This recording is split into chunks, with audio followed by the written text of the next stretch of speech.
Alright everyone, not recording this live because I had things to do and my hair is a mess, so no picture, but did want to go through a quick patch notes video for patch 11.13.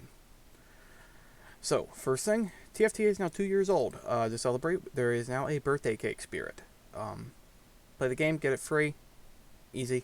It's a cute birthday cake. Happy birthday, TFT. System changes. So there's a lot here to talk about things that they have done to the Armory.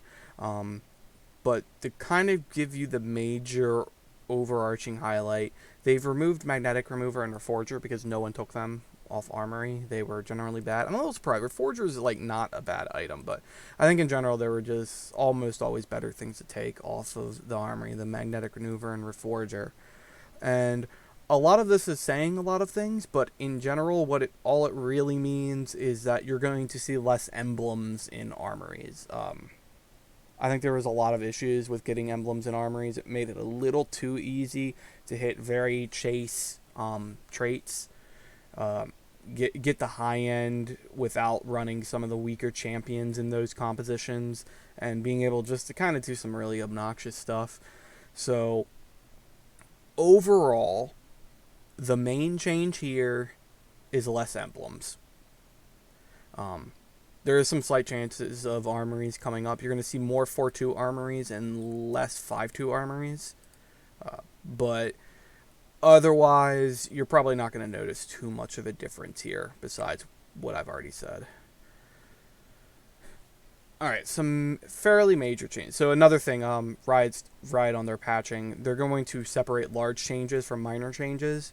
So in general, on a lot of these videos, once I'm done large changes, you probably don't have to listen to anymore. But just kind of how Riot in the future is going to be explaining these, because sometimes when they give out patch notes, there's something in there within those patch notes that looks like it's very significant, but really isn't. And we've had a lot of people throughout the history of TFT complain about very minor incremental changes to make something that they think is going to make something completely overpowered that really didn't do anything. So now Riot is kind of putting in your face, here's a large change, here's a small change. This is what you would watch for, this you probably won't even notice. But back on track here. Trait changes. Only major trait change is Skirmisher. Skirmisher Shield is getting a buff at, I believe this is 6 and 9. Yeah, Skirmisher is kind of a weakish comp. It's good in the early game, but like it kind of reminds me a lot of Cyber. When you go from Cyber 3, it's a big spike to get Cyber 6, but that time you're stuck at Cyber 3. It's pretty rough. Getting the extra buff at Skirmisher 6 will help even that out as you make your transition. When you go to 6, you'll be a bit more stronger and should allow you to survive a bit longer in the game. Tier 1 champions. So Kled and Poppy. Kled and Poppy are very, very weak champions. Probably two of the worst champions in the game. The problem with them is they're kind of so bad that Hellion falls off way earlier than it probably should. Cavalier, the high chase rate Cavalier, so running like Cavalier 4, people don't do. Knight, people do run Knight, but Poppy's usually going to drop out to do lower numbers of Knights anyway. So, both these two are getting a little buff. I don't think this Kled buff really is going to mean that much. The Poppy buff may be a little more. I don't think we're in Candyland here, but it should make Poppy a little more valuable in the early game, whereas you kind of just dropped her all the time. Tier 2 champions. Start with Kennen. Two issues with Kennen. One, he doesn't do enough damage, and two, he sometimes doesn't get a chance to ult since they nerfed his mana. So they're giving him some extra mana so that he ults at least once, hopefully, while also upping the damage at 2-star a little bit, but most significantly at 3-star. 3-star Kennen should be a bit more dangerous than he kind of was. I do think this number is a bit high, but at the same time, I also don't think there's a lot of reason to actually build a 3-star Kennen. Just kind of putting that out there. This is a good this was a change that probably should happen, but I don't think it's very meaningful. Trundle is getting a complete rework. So if you've never experienced the fun that is Trundle, a 1-star Trundle can kind of become God. There were situations where that would happen, and it was kind of hilarious. So he's being reworked so that the scaling actually makes a little bit more sense on his ult. I can't really compare to how this worked before, but you should note that it's scaled to infinity and beyond. So this should, if I'm correct, make him a little stronger early on in like pretty standard comps. But as the game goes on, it just kind of keeps him at a steady rate rather than just making him blow up when he ults on a carry. I think that's how that's kind of going to work out with Trundle, but we're going to have to wait and see. For all I know, they could have made him God again. Ashe, upping Ashe damage. Yeah, a lot of people don't play. You really don't see Ashe unless you're running Draconic or unless you're running Rangers, which makes sense because she is a Draconic Ranger Verdant. There's not many other situations where you would run her in. But, they upped her damage. I don't think this means we're going to see Sojin's Ashe, like, blowing up boards again. But you never know about these things. Well, I mean, you're probably not going to because, Hurricane doesn't proc Sojin anymore. So, yeah. Nidalee. Nidalee is getting reworked. So a lot of people don't really understand how Nidalee worked and why it was kind of a problem the way Nidalee worked. So when Nidalee transformed, she leaped to the she leaped away, which effectively served as an aggro job. She wouldn't have aggro anymore. Which kind of negated the purpose of the ult, because what the ult did was you got dodge chance, and when she dodged a melee, you'd do this bonus magic damage. But because she leaped out of combat, she aggro jobbed, so nothing was attacking her. It made her like really weak in general combat, but when she was like one of the last units left, it actually made her really strong. But the inability to like carry a fight like from the beginning was a little problematic in my opinion. So they've reworked it so that now when she goes into Cougar form, she still gets this dodge chance and an attack speed boost, but now it's every 4th attack she does the bonus damage. That's actually pretty good. I'm interested to see like what a Rage Blade does here. I do think like this is something that you could see more of, depending on like if this damage, like 600 bonus magic damage is a lot. If you can get that to trigger like 2 to 3 times on a transformation, that's kind of nutty. Not to mention the fact you have this 45% dodge chance and huge attack speed buff. Like there's a lot here to like, even with this attack damage nerf, but and the attack damage nerf probably did need to happen because this damage is a lot. But we'll see. We'll see what happens here. I like this change a lot, and I think having Nidalee be a 3-cost carry is like very good for the game because it defeats some comps. It's weak to other comps. It's just another dimension that you can travel. Yasuo. So Yasuo is getting a nerf stick. A lot of people thought he kind of needed one. So here's your nerf stick. Minor damage nerf on his Burning Blade, and the stacking also gets a minor nerf. The stacking nerf shouldn't mean too much. This probably is the most meaningful because it's a pretty good nerf to 1-star, and a seemingly kind of nerf to 2-star. One of the issues I have when I run Yasuo is when it's contested. When it's contested, you don't 3-star him, like, ever. He becomes incredibly difficult to 3-star. So, if you're stuck with this Yasuo, that's probably going to be a problem. 4-star Ryze. Long story short, Dark Blue Buff Ryze can lock down pretty much an entire board, and it's very obnoxious. So, they're changing the secondary stun on it to have a lesser duration while still keeping the main duration on the main target. pretty simple. Yeah, dark blue buff Ryze was kind of crazy. Kayle. So we finally get the Kayle rework.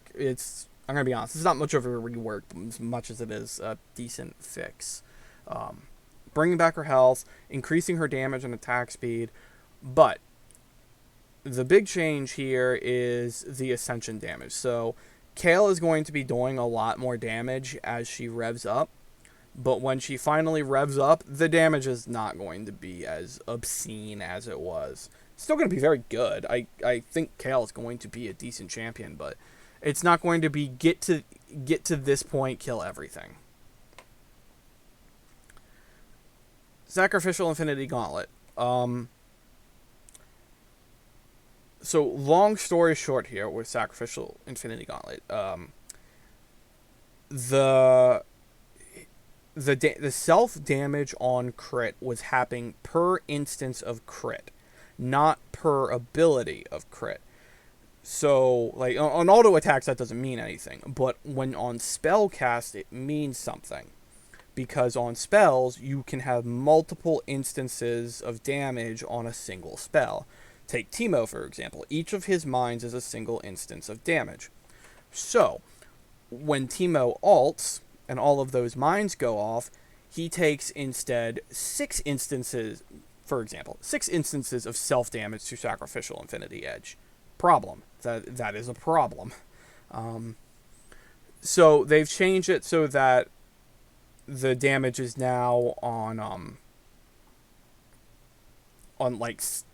the ability cast rather than on every instance. It's a welcome change because this item was pretty much not useful on champions that had abilities that had multiple hits.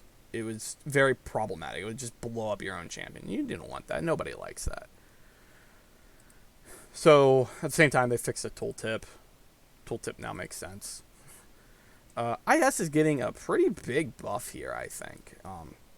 I'd be curious what the numbers look like on IS, because I usually slam IS. I think it's a fine slam item if you're going to go a AD route rather than an AP route, because you're not going to need a rod and you're not going to need a cloak, at least in the early game. So like when I see like a rod cloak and I have like a sword, I generally will make depending on what I have early on, I'll either make a Bloodthirster or I'll make an IS. I think this should make IS a much better item, especially in the late game. This should be a lot better in the late game. The Eclipse Cape, the self-burn on it, so that ran the entirety of combat, and now it's just going to be the first 8 seconds. Yeah, that was a problematic item, because there was basically no way to play around grievous woundsing yourself. It's not that it was a bad item, it was just that it had like no way to counter such a harsh negative effect. Alright, onto the minor trait changes. A-Bomb, as usual, is getting a nerf. Very minor. I don't think there's much to talk about here. Dragon Slayer self-power boost actually is getting a buff at 4, which is... a nerf at 4. Okay, that makes more sense to me. Yeah, Dragon Slayer is very easy to play. It's very easy to... especially Dragon Slayer 4. It's pretty easy to fit into any comp. Like, you don't even need an emblem to fit it into any comp. It's very good, and I play it a lot, so this makes sense to me. Forgotten's one of the best comps in the game right now. So, but at the same time, it's mostly because of the base buffs it gets, not because of the shadow item. So they're taking some of the power out of the base ability in AD and putting into a bonus for the shadow items. It's more just a functional rework on how you want to play Forgotten. It shouldn't really change how you play, but it should change how you like think about how you play Forgotten. Like, you really should be trying to make more shadow items when you play Forgotten, whereas it's not uncommon for me to just transition into Forgotten Draven just because I have AD items. I should be thinking about that when I have a bunch of shadow items. Ironclad, minor nerf. Yeah, Ironclad adds a little bit too much armor across the board. The Knight, early Knight is weak. Good to see it getting buffed. But early Knight, to be honest, early Knight is weak because Poppy is not very good. We'll see if the changes to Poppy kind of fix that. At least that's my opinion. But I welcome buff to 2 Knight. Legionnaire, buffing 8 Legionnaire. I don't think I've ever played 8 Legionnaire. Maybe. I know I've done 6. I don't think I've ever done 8. That kind of sounds obnoxious to me. Ranger, they're buffing 2 Ranger. 2 Ranger is interesting. I think we probably would have seen this buff a lot earlier if Vayne wasn't a good hyper roll unit. Or when I say hyper roll, I mean the actual like strategy, not the hyper roll sub game here. But because two Ranger doesn't really do that much. It's actually pretty weak, and I don't. This won't really change that. I think the only thing that's really changed is make the late game 2 Ranger a little better. One of the things you find of Ranger is that you almost always 4 Ranger, and the only reason why you would ever 2 Ranger is if you have a Rage Blade. That'll open up 2 slots if you're doing an Aphelios carry. I in my experience though, unless you're running like a heavy Night Stalker comp or a Nightbringer comp, this is almost always better. Redeemed's getting a buff. Yeah, you kind of need. Yeah, I don't really have anything to say. Renewer. Yeah, I've seen this. Renewer 6 is a little bit crazy. I know you need emblems to do it, but there's a lot of champions that with Renewer become really obnoxious. So this is probably fine. Other changes, Ziggs, light health nerf, and extra damage, and it's fair. Ziggs hasn't been carrying very well in my opinion, so that's fine. Soraka Mana Reave, no longer change. Oh, this is Soraka carry. Yeah, I've seen this. This makes sense. Soraka carry, a little crazy. Very fringe build, but you can do things with it. Vayne, wow, they actually nerfed. Oh, Various. Okay, they nerfed Various. Yeah, this is fine. Probably needed to happen earlier, but this is fine. I thought this was said Vayne. I don't know why. I'm out of my depths today. Tier 3 champions. Katarina. Minor nerf. Well, minor nerf's a 1 star. Yeah, okay, I can understand that. The one star Cat is actually pretty good because her ability is aggro drops. You have to be really careful when they have champions that their ult calls them to drop aggro for one reason or another. Yeah, this is fine. Lee Sin. I don't know why. Yeah, I don't know. I don't understand this one. I've never seen Lee Sin 3. Lux Shield. Yeah, Lux. Yeah, this one I understand. Lux is a pretty easy champ to play in your comp. And I shouldn't say pretty easy to position, but not difficult to position in a way that provides probably a bit too much shielding. It's fine. Yay, improved Zyra Roots Pitbox. Yay. Aphelios. Yeah, 1 star Aphelios is really bad. Yeah, I don't have anything else to say. 1 star Aphelios is really bad, so I'm glad to see this minor buff. Jax, attack speed buff. Yeah, Skirmisher isn't where it was before, and probably will never be again. And Karma, I haven't played too much with, or even really against Karma, so I don't know what to say about this. I know it's one of the more popular comps, but I don't play it much. I don't see a lot of people doing that well with it, but you can build a good Karma comp, so I'm not going to say too much. Rel fits in every comp, so seeing a Rel nerf does not surprise me. I assume that kind of pairs with talking about Taric and the fact that Taric does not actually see a lot of play and probably could use a bit more play. So, nerf Rel, buff Taric, pretty obvious what's trying to do here.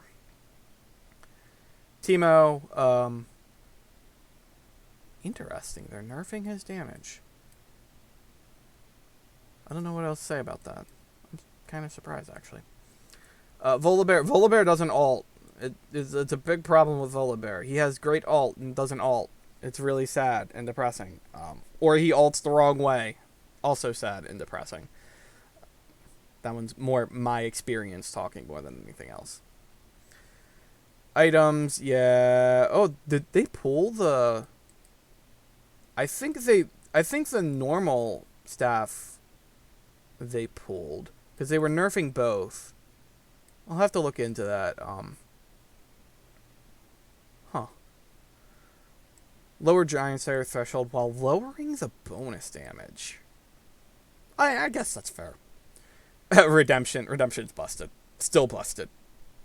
I don't care what anyone says. Redemption's ridiculous. And nerfed Locket.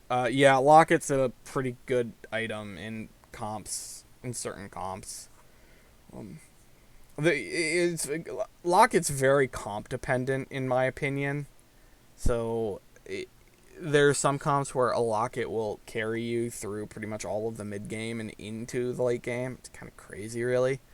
While otherwise, I would usually avoid building this item. Like I said, very comp dependent. Bug fixes. Don't think there's too much to talk about here. Wow, that would have upset me. Luckily, Reforger is getting removed, so yay.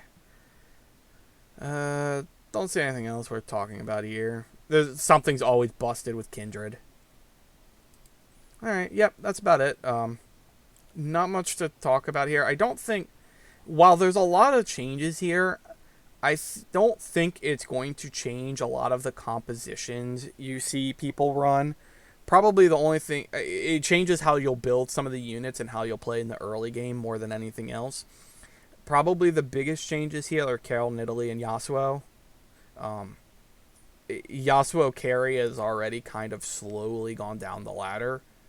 So I would think that with this change that he's basically becomes a low B tier comp. It's a lot of damage nerf at his 2-star, I think.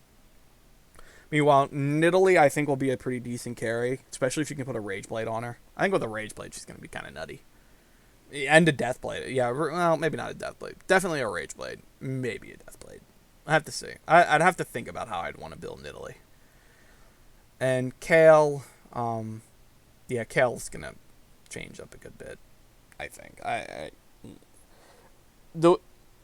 You won't be able to play Kayle like you were. Well, you can play Kayle like you were before, but she's going to function a bit differently because she's not going to just wipe out the board when she's in her final form. Anyway, that's about it.